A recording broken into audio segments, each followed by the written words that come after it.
Hello everyone, in this video I'll be ranking the best scimitar weapons in Baldur's Gate 3 on a tier list. So some of the best weapons in the game are actually scimitars, and not a lot of people know that, but I'll be going over some of the best items here and talking a little bit about why you should be using them. So I'll be just showing off some of the aesthetics of the weapons there. So I have the Sylvan scimitar there, as well as the flame blade. Now the flame blade's really cool because you can make a permanent version of it, and this deals 5d6 fire damage, which is absolutely incredible. But just look at the weapons there. They have a really nice look to them. That's one thing I really appreciate about these weapons, is they're so high quality looking. Also, if you have the scimitars out, you don't put them, or the flame blade scimitar out, you don't put it away, so your character will always be holding it. But the first one we got here is just the regular old goblin scimitar. Now you get this relatively early in the game, and there's a ton of them. They are not that great, only a 1d6 damage. So it's obviously going to be in the roleplay tier because you're typically just going to sell these. However, we got next the flame blade weapon. So at base, the flame blade actually deals 3d6 of fire damage. And then on top of that, every 2 druid levels, it will increase the damage. So if you cast it as a level 6 druid spell, it deals 5d6 of damage, which is really good because most don't roll multiple damage die, let alone an elemental damage die. The flame blade is definitely S tier because it can be an extremely powerful weapon. So you can see here that I got one of them in the main hand. You can equip 2 of them. They deal 13 to 38 damage, and this is literally just on a... This is a druid, so we're not even like optimizing for damage here, and it's dealing upwards of 38 damage. That is absolutely crazy. So on a class that's more beneficial, more like apt to do some melee weapon attacks, this would be extremely powerful. So I'm a huge fan of the flame blade, and I would easily say that it is an S tier choice because yeah, like 38 damage with a main hand, that is crazy. 5d6 plus 8. So it does use strength for its attack rolls when made permanent, but the non-permanent flame blade will use your wisdom stat. So you can cast it as a druid, or you can make your own permanent ones. And I got a video on how to do that if you're curious. I highly recommend using the permanent flame blades because they can go great on any build. So next we got just the regular old scimitar as well. This is just a regular old run-of-the-mill one. However, there's another one later in the game that looks like this. This is just a roleplay tier. 1d6 slashing damage, just okay. However, there is one from the Flame Myrmidon that looks very similar to this, which I'll be talking about in a little bit. But next we got the Salty Scimitar, and it's Salty Scimitar with brackets RRR for a pirate talk. So this is, you get this from a pirate in Act 3. So you get it from Captain Grizzly in the Blushing Mermaid's basement. Now what this does is it's 1d6 plus 2 damage, and it gives you a level 1 cast of command. It's usable once per long rest. It's only level 1, so it's not that great. But still, it's a 1d6 plus 1, and command is one of the better spells out there. So I would say it's probably an A tier choice, B to A tier, somewhere around there. Bonus points because there's a cool pun with the name, the Salty Scimitar. I love that. So yeah, I would say it's probably A tier. Command is a great spell, but it's just the plus 2 weapon enhancement that makes this good. So it could be like a B to A tier. However, we next got Kerwin's Cauterizer. So this is a weapon that deals an additional 1d4 of fire damage, and targets on a hit, target starts burning unless it succeeds a 13 Constitution saving throw. So that's pretty nice, being able to burn the target and deal additional fire damage. Honestly, not a bad weapon for when you get it, and it's available. I mean, I guess it's in Act 3, so a little bit later in the game, but an additional damage die is nice. So it does 1d6 plus 1 plus 1d4 of fire damage, and it can possibly burn the target. So I would say it's probably A tier. I might move this one down, the command. Yeah, plus 2, even though it's plus 2, this still just deals an additional 1d4 fire damage and can burn the target, dealing an additional 1d4 damage. So that is nice. Just being able to apply additional damage die is always something that we want to be shooting for. So I'd have to say the Kerwin's Cauterizer is A tier weapon.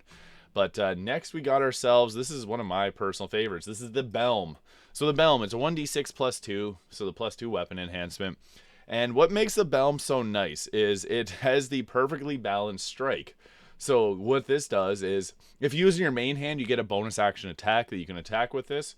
However, if you have another weapon in your main hand, so let's say here we got ourselves the flame blade in our main hand.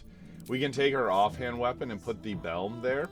And what's cool is when we do our offhand weapon attack, so it only deals 3d8 damage, nothing crazy compared to our main hand weapon. But whenever we go to look at our perfectly balanced strike here, it's going to be doing that 5d6 plus 8 fire damage from our main hand. So If you have the Belm in your offhand, it's going to deal main hand damage, making it a really great option for attacking because you basically just attack with your main hand weapon there. And we got a nice critical hit off. So yeah, the perfectly balanced strike, you can use it once per turn, bonus action, and it attacks with a main hand if you put it in the offhand. And if you put this in your main hand, you'll just attack with the main hand. So the Belm is easily, probably one, I would say the Belm's one of the best weapons in this entire game. Easy S tier. The Flame Blade obviously deals more damage, but that's kind of an exploit weapon. So while it is S tier, the Belm is just something that's super useful, and I would highly recommend getting it in Act 3. And you get, it's part of Jaehaera's quest, so it's pretty cool. Belm is also from Baldur's Gate 2, and the reason that if you put it in your offhand that you attack with your main hand is because that's how it happened. That's how it worked in Baldur's Gate 2 and 1. So whenever you did an extra offhand attack, you use your main hand attacks damage. So yeah, also the Belm looks really cool too. So a little bit extra bonus points for style.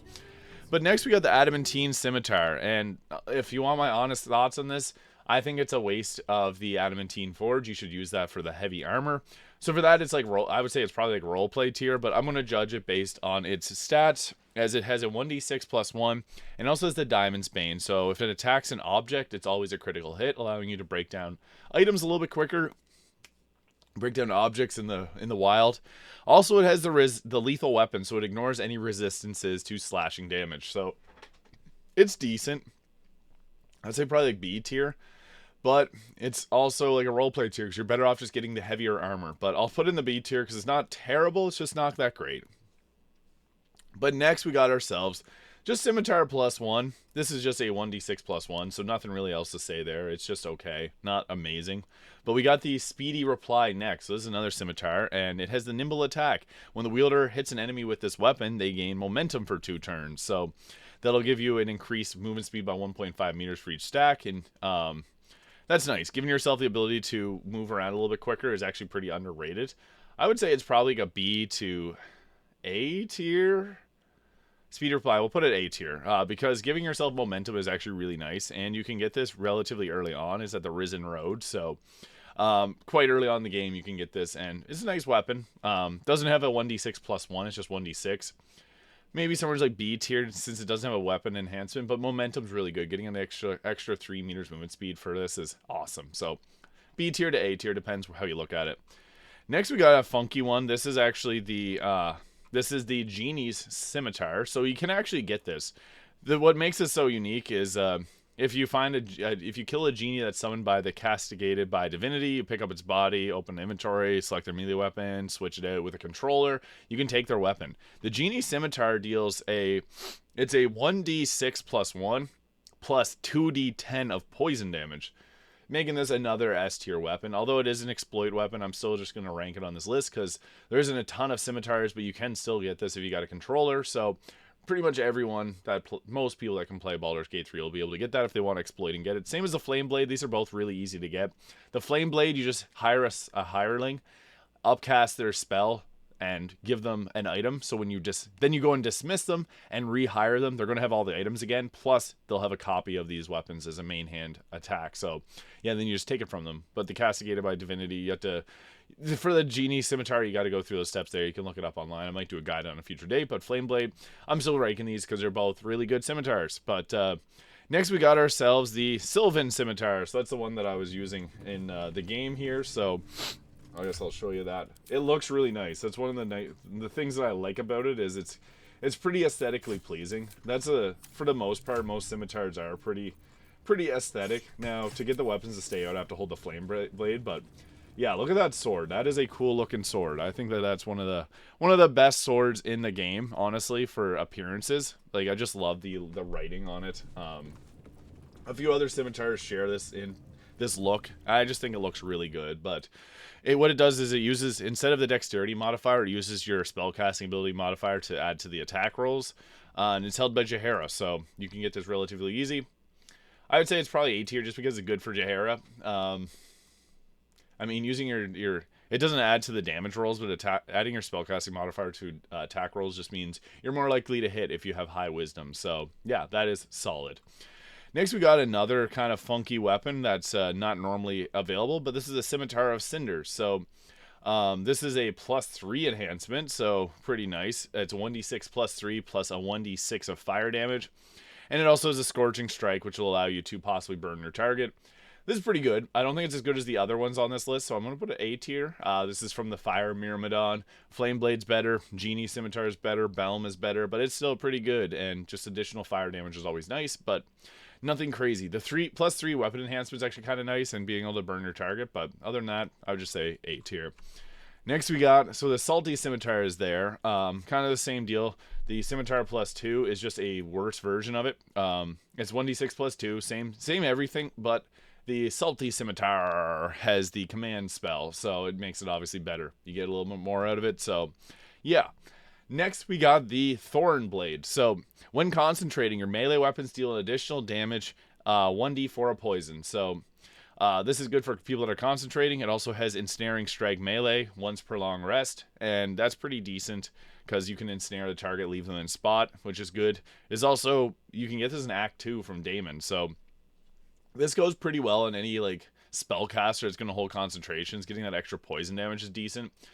I would probably say it's about B tier. It's nothing like spectacular. So yeah, I mean, extra poison damage is good. Worst damage type in the game, especially in Act 2 when zombies and everything are resistant to poison or immune to it. So yeah, it's a bit lackluster for the time that you get it, but it's okay. Giving yourself Ensnaring Strike per long rest is pretty nice. But we got a fun one here. The final one, the Justiciar's Scimitar. So this deals 1d6 +2 damage, slashing damage, and you have it.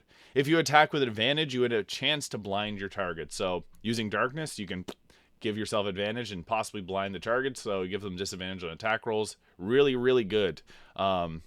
What's nice about, I guess, this weapon, I should scroll back up, there we go.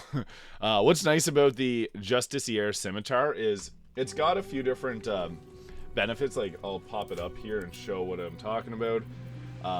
So there it is, 1d6 +10. So I got my, it's adding my strength bonus, soul perception. Like, we got a +20 to our attack. And the Mask of Soul Perceptions give me +2 to the damage. So, I guess the attack rolls there. Weapon enhancement +2, so strength +8, weapon enhancement +2.